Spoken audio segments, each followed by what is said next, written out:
Hello, नमस्कार सभी साथियों को। अभी 26 और 27 जुलाई को जो सीईटी की परीक्षा होने वाली है, उसके एडमिट कार्ड कमीशन ने रिलीज़ किए थे और जिनमें कुछ बच्चों के एडमिट कार्ड है वो डाउनलोड नहीं हो रहे हैं। उसमें लिखा आ रहा है कि आपका फॉर्म है जो वो ड्यूली सबमिटेड नहीं है। तो ये बहुत सारे बच्चों की दिक्कत है और ऐसे 5, 7 या 10 बच्चे नहीं है, हज़ारों की संख्या में है बच्चे जिनको ये दिक्कत आ रही है। तो इसको लेके कुछ बच्चे शनिवार को पंचकुला में जो हमारे एचएसएससी के चेयरमैन हैं हिम्मत सिंह, उनसे भी मिले और उन्होंने भी यही बोला है कि हम मीटिंग करेंगे और उसके बाद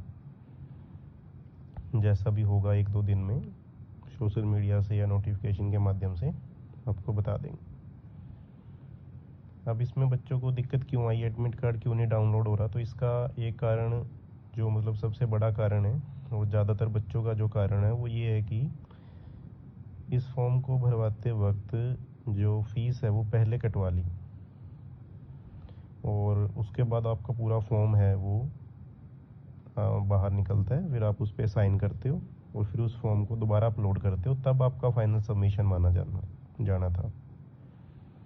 बट कुछ बच्चों को लगा कि भाई फीस कट चुकी है और फॉर्म हमारा फाइनल सबमिट हो चुका है, तो उन्होंने वहीं छोड़ दिया, फॉर्म को पूरी तरह से सबमिट नहीं किया, बट उनकी फ़ीस कट चुकी है। तो ये जो एचएसएससी के एग्ज़ाम्स में कोई भी एग्ज़ाम होता था पहले भी, तो इस तरह से नहीं होता था। फ़ीस जब कट जाती थी तो वो आखिरी स्टेप होता था आपका। बट एचपीएससी की तर्ज पे इन्होंने पहली बार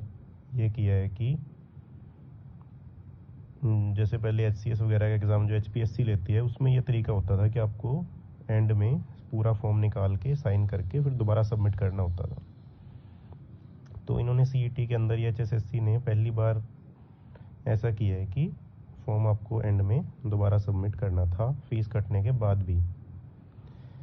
तो कुछ बच्चे जिन्होंने फॉर्म अपने आप भरा था या जिन्होंने किसी से भरवाया था तो इस चीज़ को नोटिस नहीं कर पाए और उनका फॉर्म है वो रह गया। तो इसमें मेन जो पॉइंट है वो ये है कि अगर आपकी फ़ीस कट चुकी है और आपका एडमिट कार्ड नहीं आया है तो फिर फ़ीस क्यों ली गई आपसे, और अगर फ़ीस ली गई है और आपका एडमिट कार्ड नहीं आया तो फिर फ़ीस वापस करनी चाहिए कम से कम कमीशन को।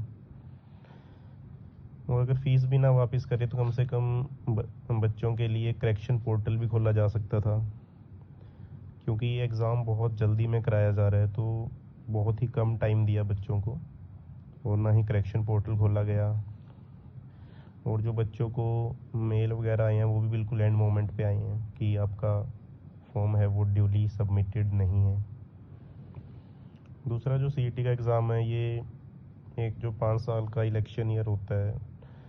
उसमें एक ही बार होता है जनरली, और हरियाणा के सारे एग्ज़ाम हैं वो इसी के थ्रू होते हैं। तो जिन बच्चों का एडमिट कार्ड डाउनलोड नहीं हुआ है तो उनके लिए तो ये कई सालों में वन एंड ओनली मौका है, और हरियाणा के सभी एग्ज़ाम्स के लिए ग्रुप सी और डी के लिए एक ही मौका है। तो अगर ये इसको मिस करेंगे तो फिर आगे बहुत बच्चों ने जो इतनी तैयारी करी है तो उनके साथ नाइंसाफ़ी होगी। तो इसलिए कमीशन को भी एक मौका देना चाहिए, क्योंकि बहुत बड़ा एग्ज़ाम है। बहुत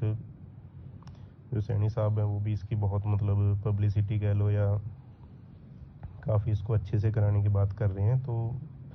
जो बच्चे हैं, जो मेहनती बच्चे हैं, जो मेहनत कर रहे हैं, वो एक गलती की वजह से या एक मिसअंडरस्टैंडिंग की वजह से उनकी मेहनत ख़राब ना जाए, तो कमीशन को ये करना चाहिए कि